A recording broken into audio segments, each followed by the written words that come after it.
बार की बात है, एक गांव के बाहर जंगल में एक सियार और एक ऊंट रहते थे। दोनों में अच्छी दोस्ती थी। दोनों साथ में घूमते, खाते और बातें करते थे। एक दिन सियार ने कहा, मित्र, हमारे जंगल के बाहर जो गांव है, वहां के खेतों में बहुत अच्छे फल लगे हैं।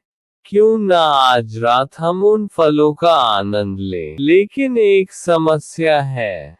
ऊंट ने कहा, क्या समस्या है? फल का आनंद लेने में भला क्या समस्या हो सकती है? सियार ने कहा, भैया, जंगल के बाहर जो नदी बहती है, हमें उससे पार करके खेतों तक पहुंचना होगा, और मुझे तो तैरना नहीं आता, तो मैं तो नहीं जा पाऊंगा। तुम चले जाना, तुम्हें फल बहुत पसंद है। ऊंट ने कहा, नदी पार करने में कोई समस्या नहीं होगी। तुम मेरी पीठ पर चढ़ जाना, मैं तुम्हें लेकर नदी पार कर लूंगा, और फिर दोनों खेतों में जाकर मीठे और ताजे फलों का आनंद लेंगे। सियार ने कहा, ये तो अच्छा उपाय है। ऊंट भैया, ठीक है, फिर आज रात को यही मिलेंगे और साथ में चलेंगे। दोनों ने प्लान बनाया और अपने अपने घर चले गए। रात होते ही सियार और ऊंट अपनी बताए जगह पर मिले। तो ऊंट कहा, सियार भैया, तुम मेरे पीठ पर चढ़ जाओ, फिर हम नदी पार कर लेते हैं। सियार तुरंत उछलकर ऊंट की पीठ पर बैठ गया। क्योंकि गर्मियों की वजह से नदी में पानी बहुत ज्यादा नहीं था, इसलिए ऊंट ने बहुत आराम से नदी पार कर ली। नदी पार करते ही सियार नीचे उतरा और दोनों आगे खेतों की तरफ बढ़ गए। खेतों में बड़े बड़े और मीठे मीठे खरबूजे थे।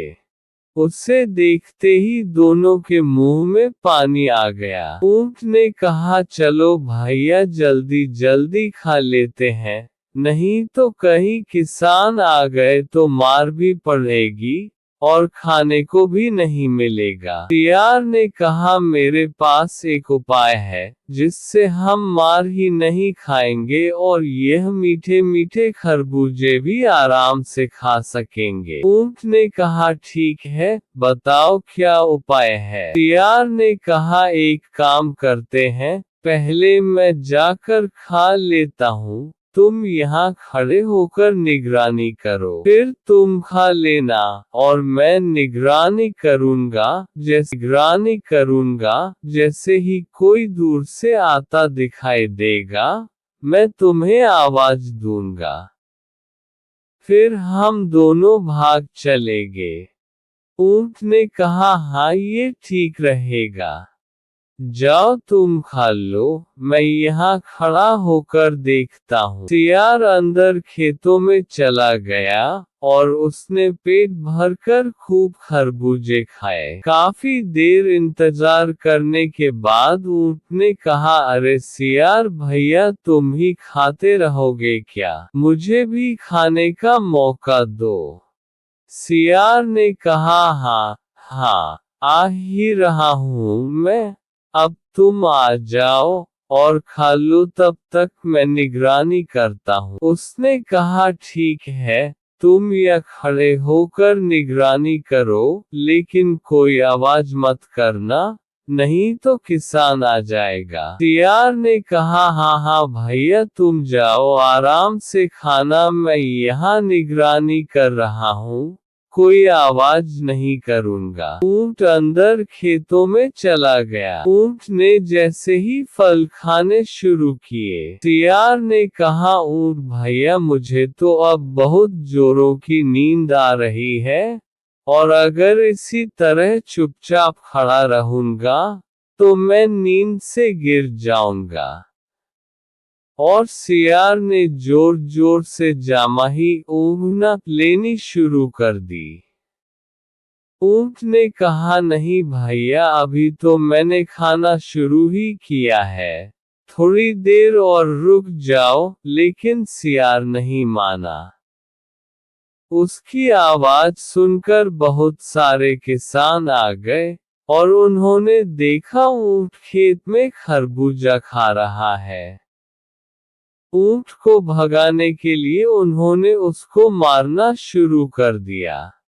किसी तरह ऊंट अपनी जान बचाकर वहां से भागा। सियार की इस हरकत से ऊंट को बहुत गुस्सा आया और उसने सियार को सबक सिखाने की सोच ली। नदी के किनारे ऊंट और सियार दोनों मिले। सियार ने कहा, ऊंट भैया माफ कर दो, मेरी वजह से तुम्हें मार पड़ गई। ऊंट ने कहा, भैया मैंने तुम्हें मना किया था ना। तुमने तो खूब सारे खरबूजे खाए, और मेरी खाने के बारे में तुमने शोर मचा दिया।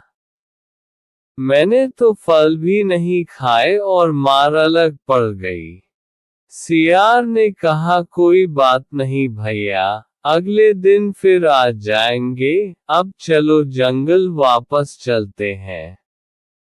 ऊंट ने कहा, ठीक है, आओ मेरी पीठ पर बैठ जाओ। सियार ऊंट की पीठ पर बैठ गया। ऊंट नदी पार करने के लिए नदी में उतरा, और बीच नदी में जाकर सियार से बोला, मैं बहुत थक गया हूँ, सोच रहा हूँ थोड़ी देर ठंडे पानी में लेट जाऊं तो आराम मिले। मार खाने से मुझे बहुत पैरों में दर्द हो रहे हैं।